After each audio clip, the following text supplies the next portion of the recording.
আমি সানন্দের সাথে ঘোষণা করছি যে আমাদের মাননীয় প্রধানমন্ত্রী তিনি সম্মতি প্রকাশ করেছেন। তিনি আমাদের এইখানে প্রথম যে জামাত সকাল 8:30টায় অনুষ্ঠিত হবে, সেটা মাননীয় প্রধানমন্ত্রী সেখানে আমাদের সাথে একসাথে জামাতে নামাজ পড়বেন। এইখানে আপনারা সবাই জানেন যে প্রায় 35,000 লোকের জন্য নামাজের ব্যবস্থা আছে, পাশাপাশি মহিলাদের জন্য নামাজের ব্যবস্থা আছে এবং আমরা আশা করি যে আমাদের মন্ত্রিপরিষদের সদস্যবর্গ সহ অন্যান্য উচ্চ পদ তারাও এখানে উপস্থিত থাকবেন।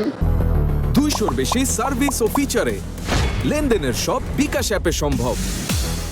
এবং এখানে আমাদের নামাজের আগে যদি কারো প্রয়োজন হয় ওযুর ব্যবস্থা সেটাও করা আছে, মহিলাদের জন্য একই ব্যবস্থা করা আছে।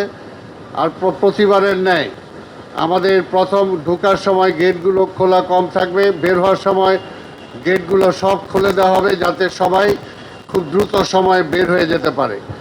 তা আমি আসলে আজকে তেমন খুব বেশি একটা বক্তব্যের কিছু নেই, আপনাদের সবার সহযোগিতা আমরা চাই। ঢাকা দক্ষিণের পক্ষ থেকে নাগরিকদের সকল সহযোগিতা আমরা চাই, প্রশাসনিক সকল সহযোগিতা ইতিমধ্যে আমরা পেয়েছি এবং ইনশাআল্লাহ ঈদ পর্যন্ত আমরা সেটা পাবো, এটাই আমরা আশা করি।